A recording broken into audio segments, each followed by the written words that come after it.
What if I told you that the person who destroyed my life and stole everything I had built over 70 years was the same person I raised, fed, and loved more than my own life? What if the greatest betrayal doesn't come from strangers, but from the very blood that runs through your veins? My name is Lorraine Washington, and at 72 years old, I thought I had seen everything life could throw at me.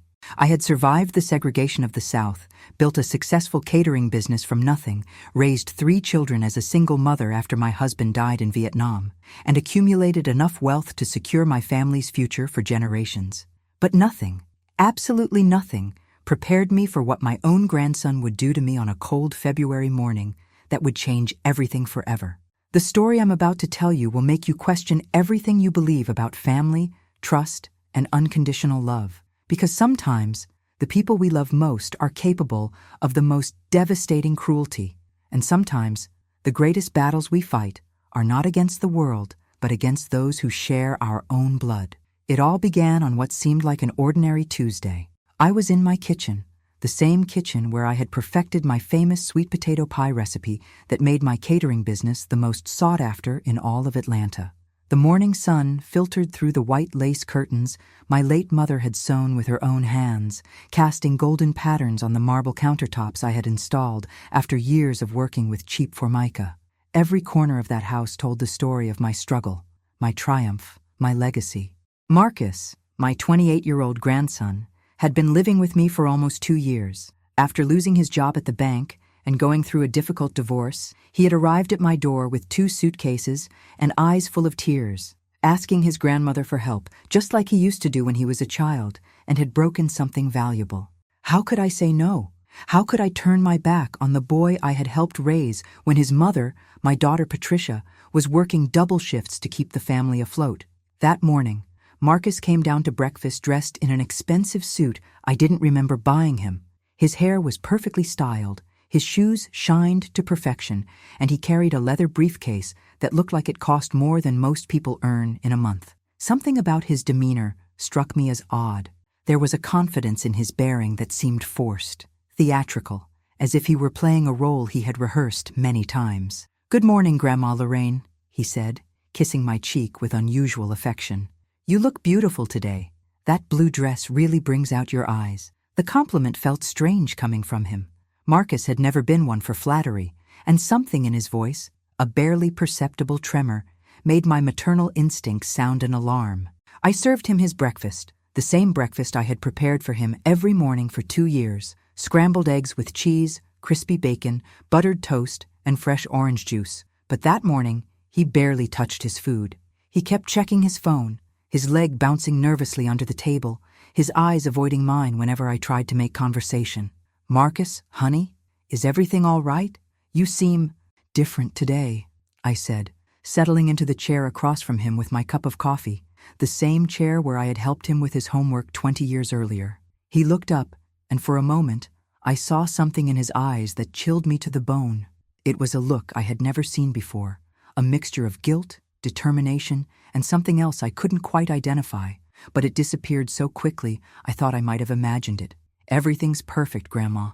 In fact, things are about to get much better for both of us," he said, standing up and adjusting his tie.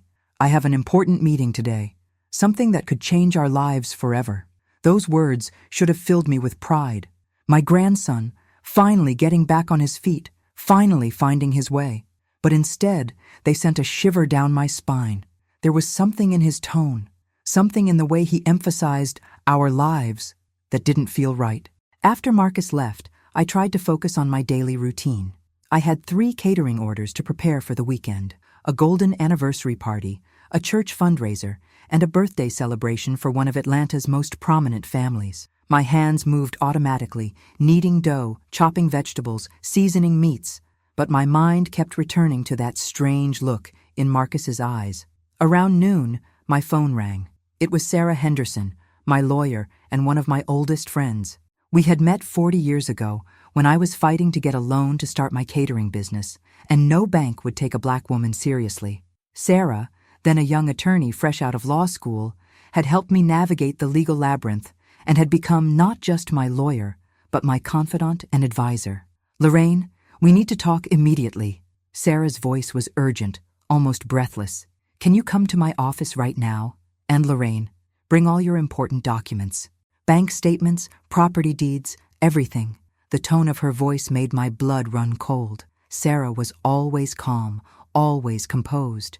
In all the years I had known her, I had never heard her sound so alarmed. "Sarah, what's wrong? You're scaring me."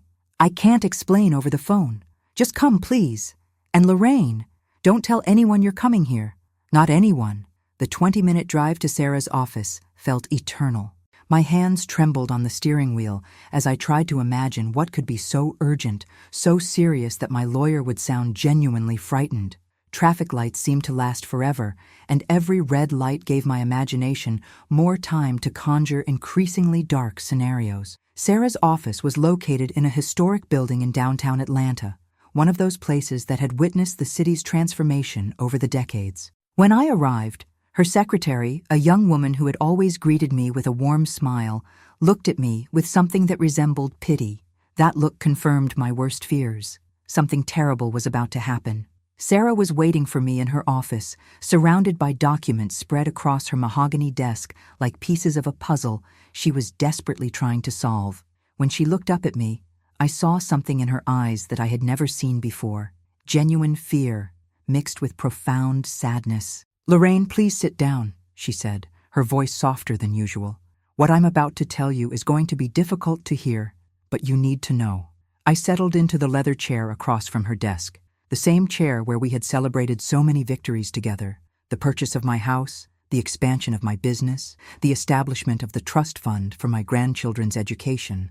But that day, the chair felt like a defendant's seat. "This morning I received a call from the probate court," Sarah began, her hands clasped so tightly her knuckles were white. "Someone has filed a petition claiming you are mentally incompetent and requesting guardianship over your affairs." The words hit me like a physical blow. The air seemed to be sucked from my lungs, and for a moment I thought I might faint. Mentally incompetent? Me? A woman who had built a business empire from nothing, who managed multiple properties, who maintained active investments, who was sharper at 72 than most people half my age? "That's impossible," I whispered, my voice barely audible. "Who would do such a thing? And on what grounds?" Sarah slid a document across the desk. At the top, in bold legal letters, I read, "Petition for guardianship of Lorraine Washington, filed by Marcus Washington, grandson and concerned family member." The world seemed to stop. Time became elastic, stretching each second into an eternity of disbelief. My own grandson, the boy I had raised, the young man I had welcomed into my home when he had nowhere else to go, had just stabbed me in the back with the cruelest blade imaginable. My hands shook as I read the accusations. "Mrs. Washington shows clear signs of dementia and cognitive deterioration. She has been making irrational financial decisions, forgetting important commitments, and displaying erratic behavior that puts her safety and assets at risk. As her closest living relative and someone who resides with her, I feel morally obligated to seek legal protection for her well-being." Every word was a lie. Every accusation was a fabrication. But they were written in legal language, signed with official stamps, presented in a way that made them seem credible and concerning. "There's more," Sarah said, and I could hear the pain in her voice. "Marcus has submitted what he claims is medical evidence, reports from doctors I've never heard of, psychological evaluations that supposedly show cognitive decline. And Lorraine, he's not acting alone." She slid another document across the desk. It was a support letter signed by my daughter Patricia, Marcus's mother. My own daughter, the girl I had sacrificed everything to raise and educate, was supporting her son's petition to have me declared mentally incompetent. The betrayal was so complete, so devastating, that I felt something break inside my chest. It wasn't just my heart. It was my faith in everything I had believed about family, about love, about the bonds that supposedly unite blood relatives. "How is this possible?" I asked, my voice breaking. "How can they do this to me?" Sarah leaned forward, her eyes filled with determination. "Because guardianship laws are designed to protect vulnerable elderly people, but they can be manipulated by unscrupulous individuals. If a court grants this petition, Marcus would gain complete control over your finances, your property, your medical decisions, everything. You would essentially become a legal minor in your own life." The magnitude of what was happening began to sink in. This wasn't just about money, though I knew that was Marcus's primary motivation. This was about erasing me as a person, reducing me to a legal ward who couldn't make decisions about her own life. It was the ultimate form of control, the complete annihilation of my autonomy and dignity. "We have to fight this," I said, finding strength in my voice again. "I won't let them destroy everything I've built." But Sarah's expression grew even more grave. "Lorraine, there's something else you need to know.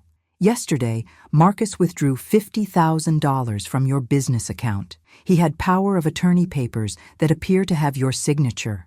The room began to spin. $50,000 was just the beginning. If Marcus had forged my signature once, he could do it again. And if the court granted him guardianship, he wouldn't need to forge anything anymore. He would have legal right to everything I owned. If you're watching this and thinking this could never happen to you, think again.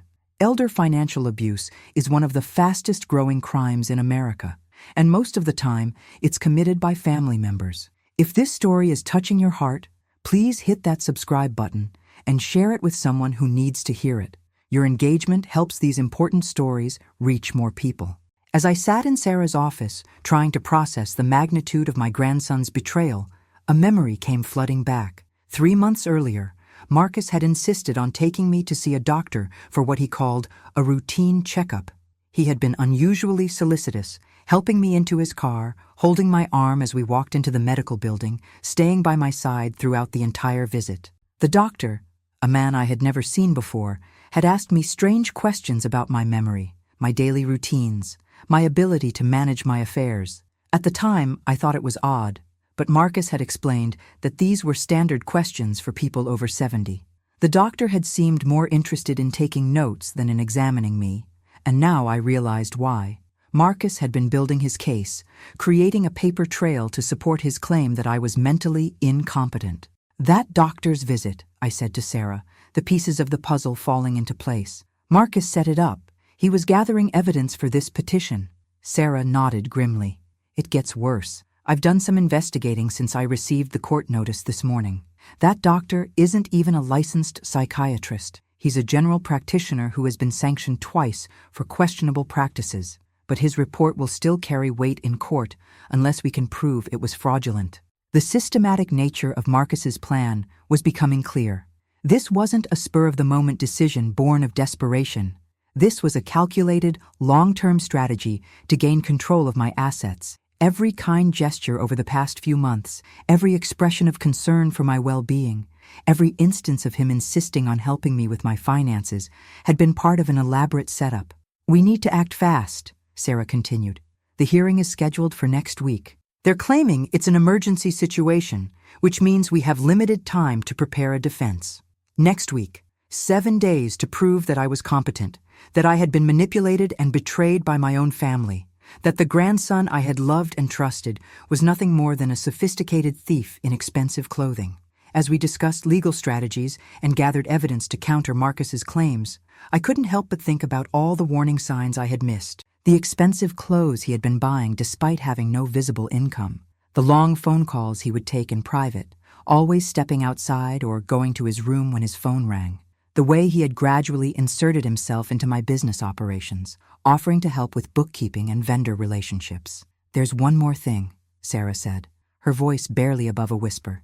"I've discovered that Marcus has been in contact with several real estate agents. He's been getting appraisals on your property, my house. The house I had bought with my own sweat and tears, where I had raised my children, where I had built my catering empire one meal at a time, the house that held every memory of my triumph over poverty and discrimination. Marcus was already planning to sell it. The drive home that evening was the longest of my life. Every familiar street, every turn that had once brought me comfort, now felt like a journey into enemy territory. How could I return to a house where I was living with someone who was plotting my destruction? How could I look Marcus in the eye, knowing what I now knew? But I had to. I had to return and pretend that nothing had changed while Sarah and I planned our counterattack. I had to be smarter than the grandson who thought he could outwit the woman who had survived 7 decades of challenges that would have broken lesser people. When I pulled into my driveway, I saw Marcus's car was already there.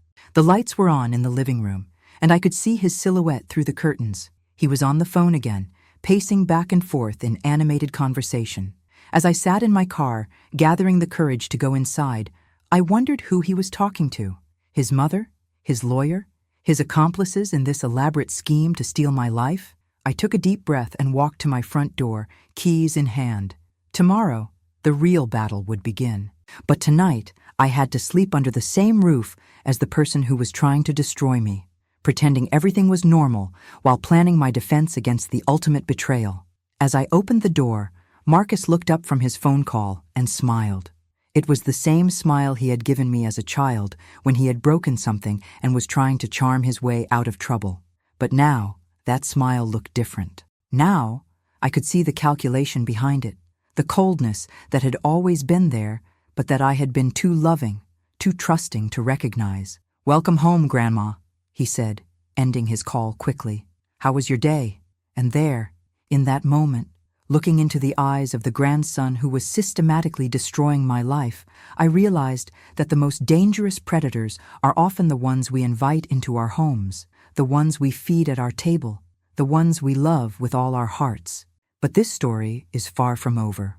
What Marcus didn't know was that his grandmother had survived 7 decades by being tougher, smarter, and more resourceful than anyone ever gave her credit for. And if he thought he could manipulate and control Lorraine Washington, he was about to learn the biggest lesson of his life. The next morning, I woke up before dawn, something I hadn't done since the early days of building my catering business. But this wasn't about preparing for a wedding reception or a corporate event. This was about preparing for war against my own blood. As I lay in bed listening to the silence of the house, I could hear Marcus moving around in his room upstairs. The floorboards creaked with each step, and I found myself analyzing the rhythm of his movements, trying to decipher what he might be doing. Was he making more calls to his conspirators? Was he going through more of my documents? Was he planning his next move in this chess game where my entire life was the prize? I had spent most of the night staring at the ceiling, my mind racing through 40 years of memories with Marcus. I remembered the day he was born, how Patricia had placed that tiny, wrinkled baby in my arms and said, "Mama, meet your first grandson." I remembered teaching him to tie his shoes on this very floor, helping him with his first school project at my kitchen table, cheering for him at his high school graduation. Every precious moment now felt tainted, poisoned by the knowledge of what he had become. But as the first rays of sunlight began to filter through my bedroom curtains, something shifted inside me. The initial shock and heartbreak were giving way to something much more dangerous, the cold, calculated fury of a woman who had survived every challenge life had thrown at her. Marcus might have thought he was dealing with a fragile old lady, but he was about to discover that Lorraine Washington had steel in her spine that had been forged in fires he couldn't even imagine. I got dressed carefully that morning, choosing my navy blue suit, the one I wore to important business meetings and church board presentations. If I was going to war, I was going to look like the formidable woman I had always been. I styled my silver hair in the elegant updo that had become my signature, applied my makeup with the precision of a general preparing for battle, and pinned my late mother's pearl brooch to my lapel for strength. When I walked into the kitchen, Marcus was already there, sitting at the table with his laptop open and papers spread everywhere. My papers. Documents that he had no right to touch, financial statements that belonged to me, bank records that he had somehow managed to access. The sight of him going through my private affairs so casually, so brazenly, made my blood boil. "Good morning, Grandma," he said, without looking up, his fingers flying across the keyboard. "I'm just helping you organize some of your financial documents. Some of these investments don't make much sense, and I think we need to simplify your portfolio." The audacity was breathtaking. Here he was, the day after filing a petition to have me declared mentally incompetent, sitting in my kitchen and discussing my investments as if he already had the legal right to manage them. But I forced myself to remain calm, to play the role of the unsuspecting grandmother while I gathered intelligence about his operations. "That's very thoughtful of you, Marcus," I said, pouring myself a cup of coffee with hands that appeared steady despite the rage coursing through my veins. "What exactly are you finding that concerns you?" He looked up then, and I saw that calculated gleam in his eyes again. "Well, for instance, you have money tied up in these small business loans that aren't generating much return. And some of these real estate investments seem risky for someone your age. Maybe it's time to consolidate everything into something safer, more liquid. Safer for whom, I wondered. More liquid meant easier to steal. Those small business loans he was dismissing were helping young entrepreneurs in my community achieve their dreams, just as other people had helped me 40 years ago. Those risky real estate investments had been carefully selected and had generated steady income for over a decade. But Marcus saw them only as obstacles to his plan to liquidate my assets. "I trust your judgment," I lied, sitting down across from him and pretending to study the documents. "You've always been so smart with numbers." The praise seemed to feed his ego, and he leaned back in his chair with a satisfied smile. "I've actually been thinking, Grandma, maybe it's time you considered slowing down a bit. The catering business is a lot of work for someone your age, and you've been seeming a little forgetful lately." There it was, the setup. He was laying the groundwork for his narrative that I was becoming incompetent, unable to manage my affairs. Every word was calculated to establish the story he would tell in court. "Have I been forgetful?" I asked, tilting my head as if I were genuinely concerned about myself. "Well, last week you forgot about that anniversary party until the last minute," he said, warming to his theme. "And you've been repeating yourself a lot. Yesterday you told me the same story about the Henderson wedding 3 times. Both statements were complete lies. I had never forgotten about the anniversary party, and I certainly hadn't repeated any stories. But if Marcus was willing to lie so casually to my face, what other fabrications had he been spreading to his mother, to the lawyers, to anyone who would listen? "Maybe you're right," I said, hating every word, but knowing I needed to understand the full scope of his deception. "Perhaps I should consider making some changes." The hook was set. Marcus leaned forward, his eyes lighting up with the anticipation of a predator that senses wounded prey. "Actually, I've been talking to Mom about this. We both think it might be good for you to have some help managing things. Someone you trust, someone who has your best interests at heart. Someone like him, of course. Someone who would graciously sacrifice his time and energy to help poor, declining Grandma Lorraine manage her affairs." The performance was so convincing that if I hadn't known the truth, I might have been touched by his apparent concern. My phone rang, interrupting this sickening charade. It was Sarah, and I knew this wasn't a social call. "Excuse me, honey," I said to Marcus, stepping into the living room to take the call privately. "Lorraine," Sarah's voice was tight with urgency. "We have a problem. I just got off the phone with the court clerk. Marcus has filed an emergency motion claiming that you're in immediate danger of financial harm. He's requesting an immediate freeze on all your accounts pending the guardianship hearing." The room seemed to tilt. An immediate freeze would mean I couldn't access my own money, couldn't pay my bills, couldn't operate my business. It was financial assassination by legal paperwork. "How is that possible?" I whispered, mindful that Marcus was just a few feet away. "He's claiming that you've been making large, irrational withdrawals and that there's evidence you're being exploited by unscrupulous individuals. Lorraine, he's painted a picture of you as a confused elderly woman who's being taken advantage of by predators." The irony was staggering. The only predator in my life was sitting in my kitchen, going through my financial documents and planning my financial destruction. "What can we do?" "We need to file an emergency counter motion, and we need evidence. Real evidence that you're competent, that you're being manipulated, that this entire petition is fraudulent. Can you get me copies of everything Marcus has been doing? Bank records, any documents he's had you sign, anything that shows a pattern of deception?" I glanced toward the kitchen, where Marcus was still hunched over his laptop. "I'll find a way. And Lorraine, be careful.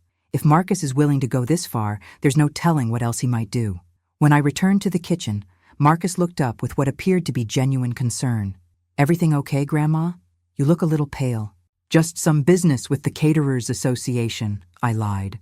"Nothing important." He nodded and returned to his laptop, but I noticed that he had closed several of the windows that had been open when I left the room. What had he been looking at that he didn't want me to see?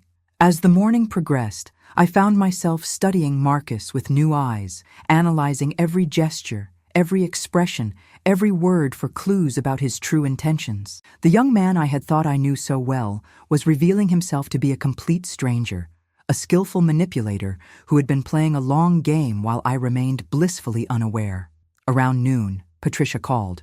My daughter's voice was strained, and I could hear the conflict in her tone as she tried to balance her loyalty to her son with whatever doubts she might be having about this situation.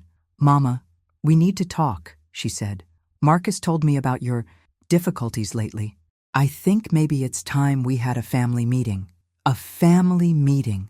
How civilized, how reasonable it sounded. A gathering of concerned relatives coming together to help poor, confused Grandma Lorraine. But I knew better now. This was a tribunal, a carefully orchestrated event designed to further the narrative of my incompetence. "Of course, sweetheart," I said. "When were you thinking?" "Tonight. Marcus suggested we all sit down and discuss some options for your care." Options for my care. The euphemisms were getting more elaborate by the hour.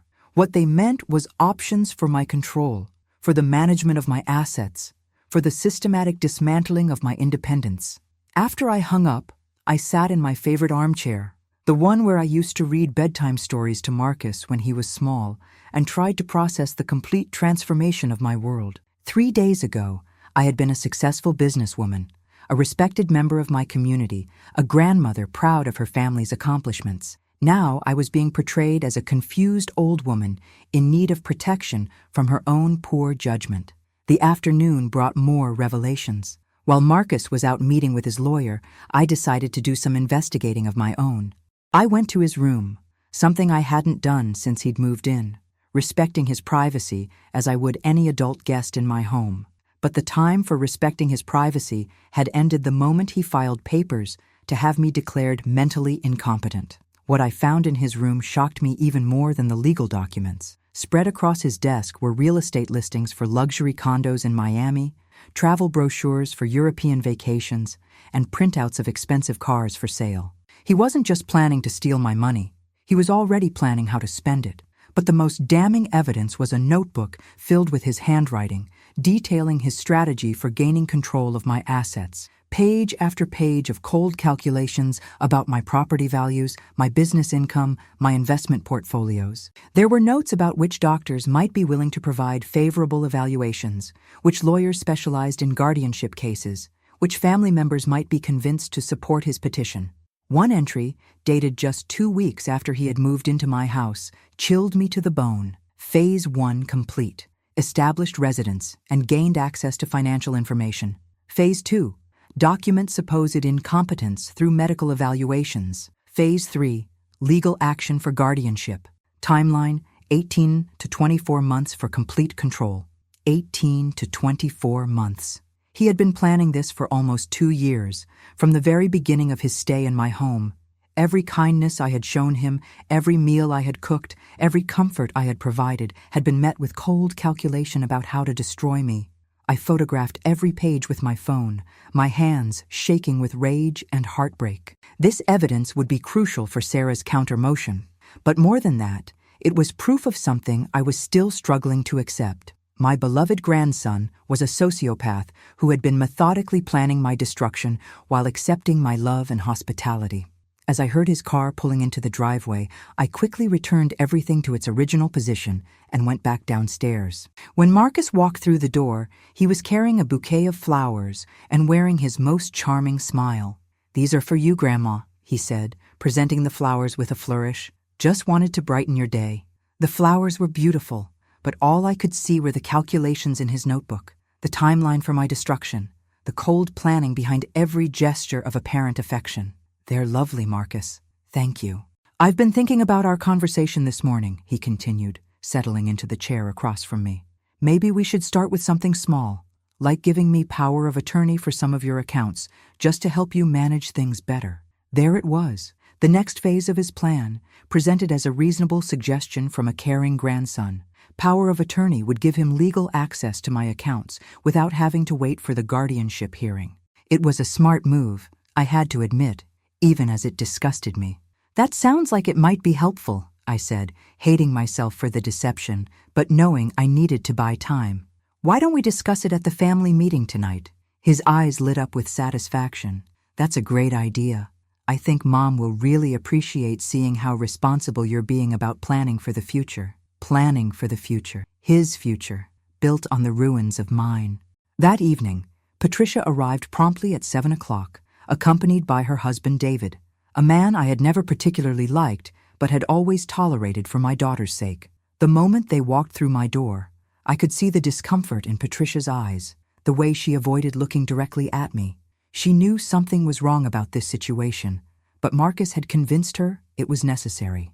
We gathered in my living room, the same room where we had celebrated countless birthdays, holidays, and family milestones. But tonight, the familiar space felt like a courtroom where I was the defendant in a trial I hadn't known I was facing.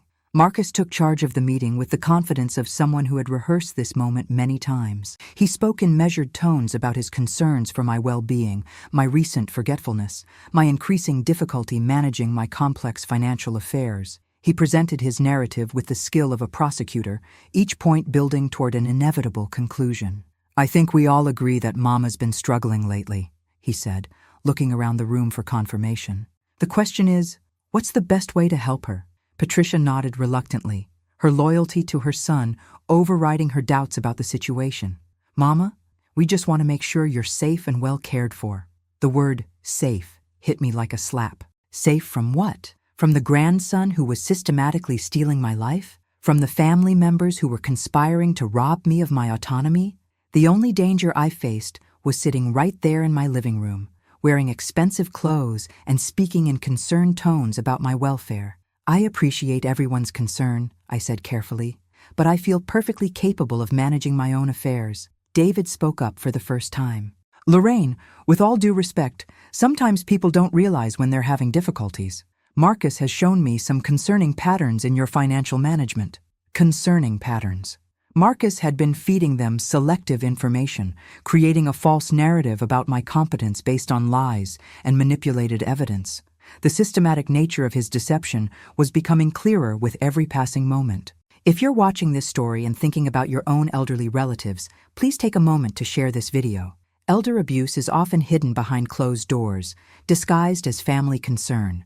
Your sharing could help someone recognize the warning signs before it's too late. The family meeting continued for another hour, with Marcus skillfully guiding the conversation toward the predetermined conclusion that I needed help managing my affairs. By the end of the evening, he had secured Patricia's agreement to support his guardianship petition and David's promise to serve as a character witness about my supposed decline.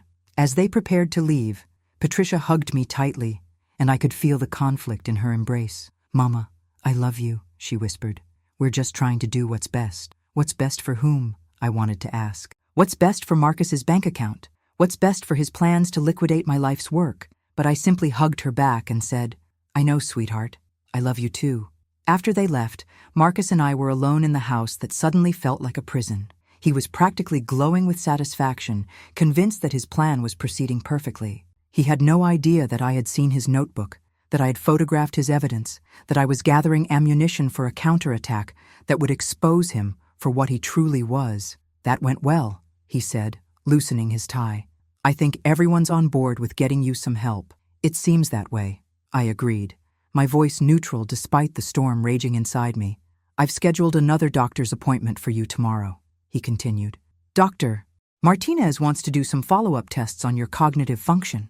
Another fake doctor, no doubt. Another piece of fraudulent evidence for his case. But this time, I would be ready. This time, I would be recording everything, documenting every lie, every manipulation, every step in his elaborate scheme. "That's fine, Marcus. I want to do whatever's necessary." He smiled and kissed my forehead, the same gesture of affection he had been giving me since he was a child. But now it felt like a betrayal, a mockery of every genuine moment of love we had ever shared. As I lay in bed that night, I thought about the little boy who used to climb into this same bed during thunderstorms, seeking comfort in his grandmother's arms. I thought about the young man who had graduated college with honors, who had spoken so eloquently at his grandfather's funeral about the importance of family and integrity. Where had that person gone? When had he been replaced by this cold, calculating predator who saw his grandmother not as a person who loved him, but as a resource to be exploited? But my sorrow was hardening into something much more powerful: determination. Marcus thought he was playing chess with a confused old woman, but he was about to discover that Lorraine Washington had been playing chess since before he was born, and she had never lost a game that truly mattered. The next morning would bring new challenges, new deceptions, new attempts to undermine my competence and independence. But it would also bring the beginning of my counterattack, the moment when the hunted would become the hunter, when the supposedly weak and confused grandmother would reveal the strength and cunning that had built an empire from nothing. Marcus had made one crucial mistake in his elaborate plan. He had underestimated the woman who had raised him, who had survived every challenge life could throw at her, who had built success from nothing but determination and intelligence. He was about to learn that the most dangerous opponent is the one who has been underestimated, the one who has been pushed too far, the one who has absolutely nothing left to lose. The real battle was about to begin, and Lorraine Washington had never lost a fight that mattered. The morning of what Marcus believed would be another step toward his victory began with an innocence that belied the storm about to break. I woke up before dawn, as had become my habit, but this time I felt different. The helpless confusion of the past few days had crystallized into something far more dangerous, the cold clarity of a woman who had finally seen her enemy's true face. I dressed with particular care that morning, choosing my black wool dress with the pearl buttons, the one I had worn to my husband's military funeral 40 years ago. It was a dress that commanded respect, that spoke of dignity and strength. If today was going to be a battlefield, I would dress like the general I had always been. Marcus was already in the kitchen when I came downstairs, but something was different about his demeanor. He seemed agitated, constantly checking his phone, his usual composed facade showing cracks of anxiety.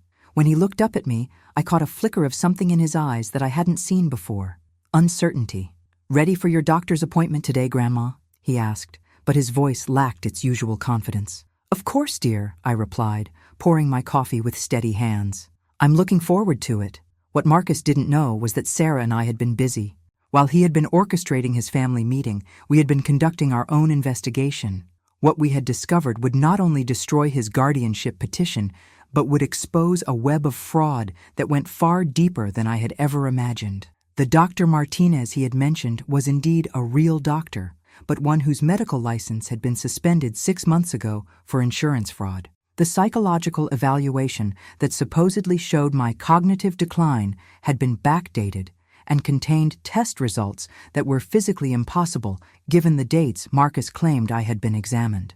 Most damning of all, we had discovered that Marcus had been forging my signature for over a year, not just on the recent documents, but on dozens of financial transactions that had slowly been draining my accounts. But the most shocking revelation had come just yesterday evening, after the family meeting had ended. Sarah's investigation had uncovered that Marcus wasn't working alone. His mother, my own daughter Patricia, had been an active participant in the scheme from the beginning. The phone calls I thought were from concerned relatives asking about my health had actually been Patricia and Marcus coordinating their stories, making sure their narratives about my supposed decline remained consistent. The betrayal by Patricia cut deeper than anything Marcus had done. A grandson might be forgiven for youthful greed, for poor judgment, for the kind of mistakes that young people make. But a daughter? A daughter who had watched me sacrifice everything to provide for her, who had seen me work 3 jobs to put her through college, who had been the beneficiary of every dream I had ever achieved. That betrayal was unforgivable. As we drove to the fake doctor's appointment, Marcus kept glancing at me in the rearview mirror. Something in my demeanor must have been different because his usual stream of casual conversation had dried up, replaced by an uncomfortable silence that grew heavier with each passing mile. "You seem different today, Grandma," he finally said. "More alert." "Do I?" I replied, meeting his eyes in the mirror. "Perhaps I'm having one of my good days." What he didn't know was that I was wearing a small recording device that Sarah had provided and that every word of our conversation was being captured as evidence. What he also didn't know was that we weren't going to see Dr. Martinez. We were going to the office of Dr. Elizabeth Chen, a respected neuropsychologist who would conduct a legitimate evaluation of my mental competence. When Marcus pulled into the parking lot of the medical building, his expression changed. This wasn't the same building where he had taken me for the fraudulent evaluation. This was the office complex that housed some of Atlanta's most respected medical professionals. "I think you made a wrong turn," he said, his voice tight with anxiety. "No, Marcus," I replied, opening the car door before he could object. "This is exactly where we need to be. Dr. Chen's evaluation took 3 hours and was the most thorough examination of my mental faculties I had ever experienced. She tested my memory, my reasoning ability, my mathematical skills, my emotional stability, and my understanding of complex financial concepts. When she finished, she looked at Marcus with barely concealed disgust. "Mr. Washington," she said, her voice crisp with professional authority, "your grandmother shows absolutely no signs of cognitive decline. Her test scores are in the superior range for her age group. Either the previous evaluation you've referenced was conducted by someone grossly incompetent, or it was fraudulent." Marcus's face went through a spectrum of emotions: shock, panic, anger, and finally, a cold calculation that chilled me to the bone. This was the moment when his mask finally slipped completely, when the charming grandson disappeared forever and revealed the predator underneath. "There must be some mistake," he said, but his voice had changed. Gone was the concerned relative. In his place stood someone I barely recognized. "There's no mistake," Dr. Chen replied firmly. "I'll be submitting my findings to the court immediately." The drive home was conducted in complete silence. Marcus gripped the steering wheel so tightly his knuckles were white, and I could see a muscle twitching in his jaw. He was realizing that his carefully constructed plan was falling apart, and I knew that made him dangerous. When we arrived at my house, Sarah's car was already in the driveway, along with another vehicle I didn't recognize. Marcus noticed them too, and his expression darkened further. "Who are those people?" he demanded. "I believe they're here to see us," I replied calmly. Sarah met us at the front door, flanked by Detective Williams from the Atlanta Police Department's Financial Crimes Unit and Agent Rebecca Torres from the FBI's Elder Fraud Task Force. The sight of law enforcement officers clearly visible in my driveway sent Marcus into what can only be described as panic mode.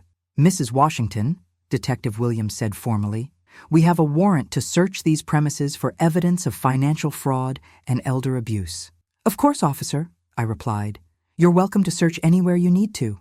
Marcus tried to bolt. He actually turned and ran toward his car, but Agent Torres was faster. Within seconds, he was face down on my driveway, handcuffs clicking into place as she read him his rights. "Marcus Washington, you're under arrest for elder financial abuse, fraud, forgery, and conspiracy to commit guardianship fraud." As they searched his room, the full scope of his operation became clear. In addition to the notebook I had photographed, they found multiple fake identification documents, forged bank statements, correspondence with other family members I didn't even know were involved, and most shocking of all, evidence that he had been planning similar schemes against other elderly relatives. Marcus wasn't just a grandson who had lost his way. He was a career criminal who specialized in exploiting the elderly, and I had been his most ambitious target. But the arrests didn't end with Marcus. As the investigation unfolded over the following hours, Patricia arrived at my house, presumably to check on the situation. When she saw the police cars and federal agents, she tried to leave, but it was too late. She too was arrested, charged with conspiracy and accessory to financial fraud. Watching my daughter being led away in handcuffs was the most painful moment of my life. Worse than my husband's death, worse than any business failure, worse than any discrimination I had ever faced. This was the destruction of everything I had believed about family, about love, about the bonds that supposedly hold us together. Agent Torres sat with me in my living room as the search continued around us. "Mrs. Washington," she said gently, "I need you to know that this operation was extensive. We've identified at least 6 other elderly victims across 3 states. Your grandson and daughter were part of a sophisticated network that specialized in guardianship fraud. 6 other families. 6 other elderly people who had trusted their relatives and been systematically destroyed. The scope of the evil was almost incomprehensible." "How long had this been going on?" I asked. "Based on the evidence we've found, at least 5 years. Marcus would identify elderly relatives with significant assets, move in with them under various pretenses, then begin the process of having them declared incompetent. Your daughter's role was to provide family credibility and help identify potential targets. The methodical nature of it was staggering. This hadn't been a spur-of-the-moment crime of opportunity. This had been a career, a systematic exploitation of the most vulnerable members of society by the people who should have protected them. As the evening wore on, more details emerged. The fake doctors, the forged documents, the manipulated bank records. It was all part of a network that had been operating for years. Marcus had been the primary operator, using his education and charm to gain access to elderly relatives, while Patricia provided the family connections and emotional manipulation that made the schemes possible.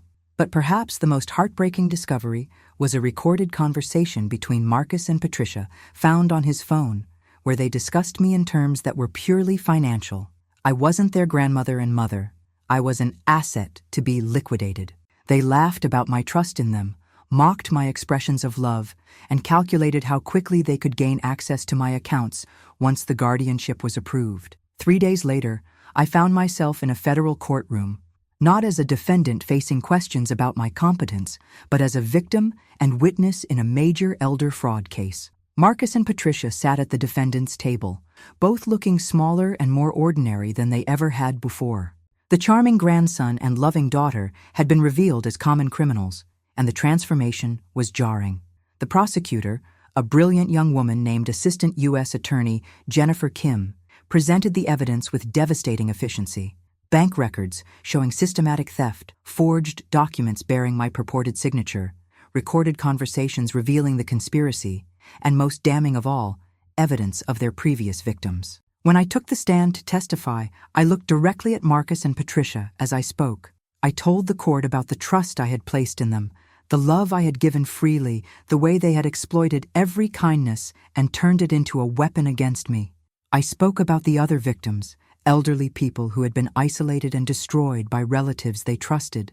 Marcus never looked at me during my testimony. He stared at the table, his expensive suit looking out of place in the defendant's chair. Patricia cried, but I couldn't tell if her tears were from remorse or self-pity. The sentencing hearing came 3 months later. Marcus received 15 years in federal prison, while Patricia received 8 years. The judge, a woman about my age who clearly understood the nature of the crime, spoke eloquently about the particular cruelty of family members who exploit the elderly. The victims in these cases don't just lose money, she said. They lose their faith in family, their trust in love, their belief in the bonds that hold society together. The defendants didn't just steal assets, they stole something far more precious, the victim's ability to trust their own blood. As I left the courthouse that day, I felt a complex mixture of emotions. Justice had been served, but at a cost that could never be fully calculated. I had saved my financial assets, protected my independence, and helped expose a criminal network that had victimized many elderly people. But I had also lost my grandson and daughter, not to death, which would have been tragic but comprehensible, but to greed, which was simply evil. In the months that followed, I slowly rebuilt my life. The catering business continued to thrive, perhaps even more successfully than before, as the publicity from the case had brought attention to my story of survival and resilience. I established a foundation to help other victims of elder financial abuse, providing legal assistance and emotional support to families torn apart by greed. But the most meaningful change was in my relationship with Jake, my former student who had become a detective and had been instrumental in exposing Marcus's crimes. Over the course of the investigation and trial, our friendship had deepened into something more. At 72 and 68 respectively, we had found love in the aftermath of betrayal, hope in the ruins of trust. On a warm Saturday evening 6 months after the trial, Jake and I sat on my front porch, watching the sunset paint the Atlanta sky in shades of gold and crimson. He had asked me to marry him that afternoon, and I had said yes, not because I needed someone to take care of me, but because I had found someone who understood that true partnership was about supporting each other's strength, not exploiting each other's vulnerabilities. "Do you ever regret fighting back?" he asked, taking my hand in his. I thought about the question seriously. Fighting back had cost me my relationship with my daughter and grandson, had exposed me to public scrutiny, had forced me to confront the darkest aspects of human nature within my own family. "No," I said finally. "If I had let them succeed, I wouldn't just have lost my money and my independence. I would have lost myself." Sometimes the most important battles we fight are the ones that cost us the most. As I'm recording this story, it's been almost 2 years since that terrible Christmas morning when I discovered Marcus shivering on my porch, not from cold, but from the weight of his deception finally becoming unbearable. He's currently serving his sentence in a federal facility in Alabama, and according to the letters I receive from other inmates' families, he's become something of a pariah even among criminals, as elder abuse is considered particularly despicable even in prison. Patricia was released on parole 6 months ago, and she has written me several letters asking for forgiveness, for a chance to rebuild our relationship. I haven't responded yet. Forgiveness is a process, not an event, and I'm still working through the complex emotions of loving someone who tried to destroy me. The foundation I established has helped over 300 families navigate similar situations, and we've seen successful prosecutions in dozens of cases. But more importantly, we've helped elderly people understand that they don't have to accept abuse simply because it comes from family members, that love should never be a weapon used against them. If you've stayed with me through this entire story, I want you to do something important. Look around your own family, your own community. Are there elderly relatives who might be vulnerable? Are there signs of financial manipulation or emotional abuse that you've been ignoring? Because it's a family matter. Don't wait. Don't assume that someone else will take action. The elderly people in your life are counting on you to protect them, even when the threat comes from within the family itself. And remember this, true family isn't defined by blood or legal documents. True family is defined by love, respect, loyalty, and the commitment to protect each other's dignity and independence. Some of the people who share our DNA will prove themselves unworthy of the title family, while others who have no biological connection will demonstrate what family really means. As I finish this story, Jake is in the kitchen making his famous Sunday morning pancakes, and I can hear him humming an old Motown song that takes me back to my youth. At 74, I'm planning a wedding, expanding my business, and looking forward to whatever adventures await. Marcus and Patricia tried to steal my future, but they failed to understand something fundamental. You can't steal someone's spirit, their resilience, their refusal to surrender to evil. The greatest victory isn't just that justice was served or that I kept my independence. The greatest victory is that I refused to let their betrayal turn me into a bitter, suspicious person who could never trust again. I chose to remain open to love, to maintain my faith in the possibility of genuine family bonds, to believe that most people are good even when some of the people closest to me prove to be evil. If this story has touched your heart, if it's opened your eyes to the reality of elder abuse, if it's inspired you to check on the elderly people in your life, then please share it. Your sharing could literally save someone's life, someone's independence, someone's faith in family. Sometimes the most important thing we can do is simply bear witness to each other's stories and refuse to let injustice hide in the shadows. Remember, age is not a disease, and being elderly doesn't mean being helpless. The gray-haired woman sitting quietly in the corner might just be the strongest person in the room, someone who has survived challenges that would break younger people. Don't underestimate us, don't patronize us, and most importantly, don't assume that we're easy targets for your schemes. Because sometimes, the person you think is a helpless victim is actually a warrior who has simply been waiting for the right battle. And when that battle comes, when someone threatens everything we've built and everyone we love, we will fight with a strength and cunning that comes from 7 decades of surviving in a world that has tried to knock us down repeatedly. My name is Lorraine Washington. I am 74 years old. I am a successful businesswoman, a loving wife-to-be, a survivor of betrayal, and a warrior who has never lost a battle that truly mattered. And this is my story of what happens when someone mistakes kindness for weakness, when they confuse love with naivety, when they think that age equals vulnerability. They learned, as many others have learned before them, that they were very, very wrong. Thank you for listening to my story. Thank you for bearing witness to my journey. And thank you for helping ensure that other elderly people don't have to face these battles alone. Because in the end, that's what family really means. Standing together against the darkness, protecting each other's light, and refusing to let evil triumph over love. God bless you all. And remember, sometimes the most beautiful chapters of our lives are written in the ink of survival, on pages that others tried to tear from our book, but we don't let them. We keep writing, we keep fighting, we keep believing, and we keep winning.